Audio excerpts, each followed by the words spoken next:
I can't believe it's cheaper to get a parking ticket parked in a remote, beautiful view spot in Pembrokeshire than it is to pay for one night on a campsite. But while we decide exactly where we're going, we'll talk about that later, the camper van needs to be sorted out. It should have only have been a sort of small rearranged day and a little bit of cleaning just to get ready for tomorrow's adventure with Danielle and her son.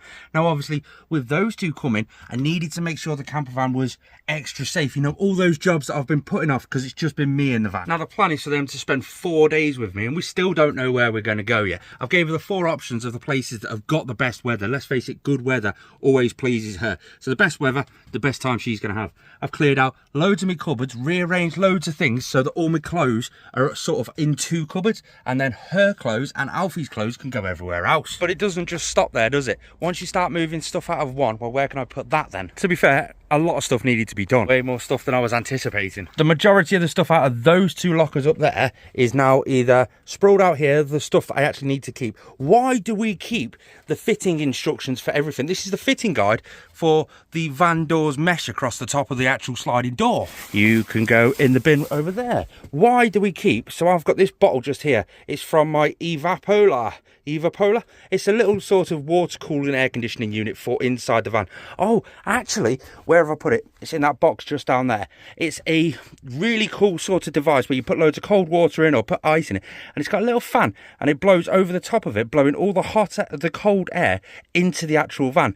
And then if you keep all your doors and windows shut, it will just recirculate your air, constantly cooling down your van. It does add a bit of humidity into the van, so be careful, but they reached out to me 2 days ago with a 40% discount for you guys. I'll leave that linked in the description down below. That's it. It's actually really cool, uses next to no energy, and it does cool you down. But it does add humidity into the van, so add a little bit of ventilation. I've got natural ventilation in my Max Air fan that's there all the time. But why do we keep the boxes for absolutely everything? That water bottle, I use it all the time and then just put it back in this box and chuck it back up in that cupboard. Why do I do that? You can go in the bin, ready for recycling in a bit. Some more of the stuff out there ended up in there because it was just taking up space, so I've put it down there with all that. The diesel heater doesn't actually work at the moment. The little external fuel tank that I was using that was in the garage section of this camper van was leaking ever so slightly, and I just ignored it, sort of thing. I'm going to be hooking it up to the actual main tank once I've lost a little bit of weight and I can actually fit under the van to do it onto the tank. But then it just got a bit too worse. Melted all me swim shoes and stuff like that, so I thought, oh no, I'm getting that out. Plus I managed to get the diesel that was in that tank and put it in my actual tank, so I got a little bit more diesel. But then while I was messing around with this cupboard up here, I noticed I've got my fire extinguisher up there. I had my CO2 monitor, that was up there. My Max fan controller, that was up there. So I could really do with putting them somewhere more accessible than just buried in a cupboard. Max fan controller just inside there, so that'll just turn the Max fan on and off, easily accessible. We've got the CO2 controller, CO2 monitor thing just there anyway. More crap. I mean, old stickers, old books, my Trolino socks, they're still in the packaging. Why are they still in the packaging? Because they're awesome socks. More stuff to go in the bin. Some good stuff in this, which I'm going to actually just double check at what's actually inside this. In the old van, both my first original van and this one when I done it as a budget build, this was just a few bits and bobs that I collected over the times. You know, the sort of stuff you think, oh, I'm going to put that somewhere, and you can never actually find a place for it. But it's never actually go anywhere. I mean, look at that. That is a porcupine quill. How cool is that? A couple of feathers. There was actually another feather in here. Where is that one gone? Because that was quite a cool feather, to be fair. Oh no, where's it gone? Oh no. What? Ah, it was a flamingo feather. But I got that. I'm going to try and put that somewhere. That way I can use this for random stuff. So I used to have this just sat on the worktop and they were just sticking out, a good memory. You can always look at them, smile and stuff. A few bits I got for Father's Day just solely because I haven't got a place for them just yet, but I'm looking for a place. These bits just here, they're the handles that I can put onto the side of my Trolino toilet. I want to keep them and the fitting kit for them. Oh yep, we'll do that. So every time I go somewhere I have these like suet bird pellet stuff, bird feed basically. I'll keep hold of them, they can go in there. They'll add a bit of weight to that as well to stop it rocking around. Then start putting stuff back up in one of those cupboards. You watch this cupboard get full now, and I've just emptied it. Macali Diagnostics, that can go over there. That's a tablet holder. We've got this full of this stuff, and that can go just up there for now. Just a Karcher. I actually don't use this that often for the outside windows because this van's got that much ventilation, it doesn't condensate that well. But when I do have a shower, I like to do the walls or push it into the actual corner. If I'm parked on a wonk, it will go down the hole. That can go up there perfectly fine. No, it can't because it doesn't. No, it can't because it doesn't fit. There we go. I've got these two cupboards cleaned out. This one can be for one of their clothes, and up here all I've got is one corner of that one for jogging bottoms, so they've got all that space and all that space over there for their clothes. That should be enough for two of them for 4 days, shouldn't it, in theory? Still got some stuff on the actual bed to do. That's my window blinds. They stay out all the time. They're Voyager Adventure Vans. They're like the black ones that go all the way around there. They sort of magnet on the sides. They're really, really cool, and they're thermal, so they're great. That's the step. So that just stays on the bed.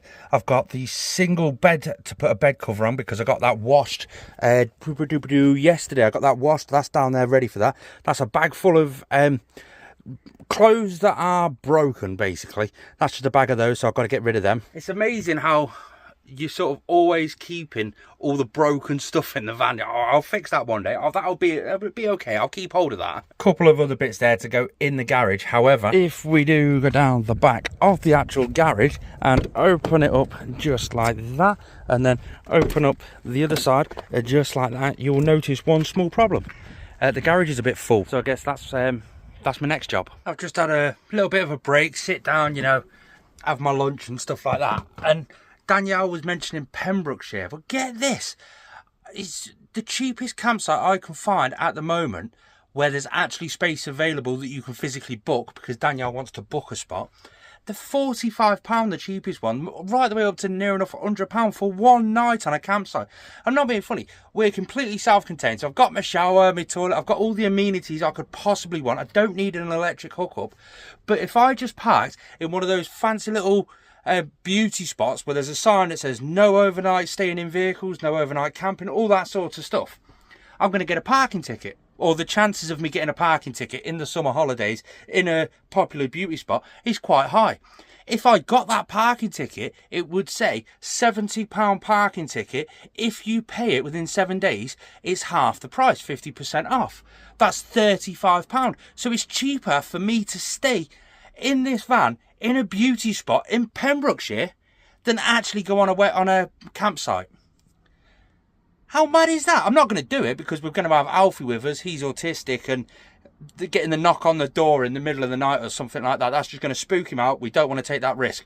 But how mad is that? Why is Pembrokeshire so expensive when there's so many other beautiful places of the UK? I don't get it. Literally the cheapest campsite I've found right now for 3 adults, because for some reason their adult age starts at 13 and Alfie is 13. It's £40 a night. That's just, something's wrong there. But believe it or not, I actually did get the back sorted, took loads of stuff out, but then put other stuff back in. But now I can literally see my water level on my tank there, so that's my now job. I've come to Danielle's, went to the storage, dropped off all my stuff that I needed to drop off, picked up some other bits. I've got this. I'm going to fill it full of water, pour it into my water tank, and watch how full it gets. We've got 4 days, and I don't really want to be worrying about water, so I'm going to fill it. 10-litre container. A 90-litre fresh water tank and a 10-litre boiler. Outside tap. There's my container. My water tank was like near enough half full, so it should only take 3 or 4 of these to fill it. I could reverse it onto the drive and fill it up with a hose. However, see that porch? I crashed into it once, 1,200 quid to get that fixed. And instead, I'll just walk over the road with my bucket and pour it straight into the hole. And that is that, 90 litres of fresh water in the tank. So it's just a case now of wait for Danielle to finish work.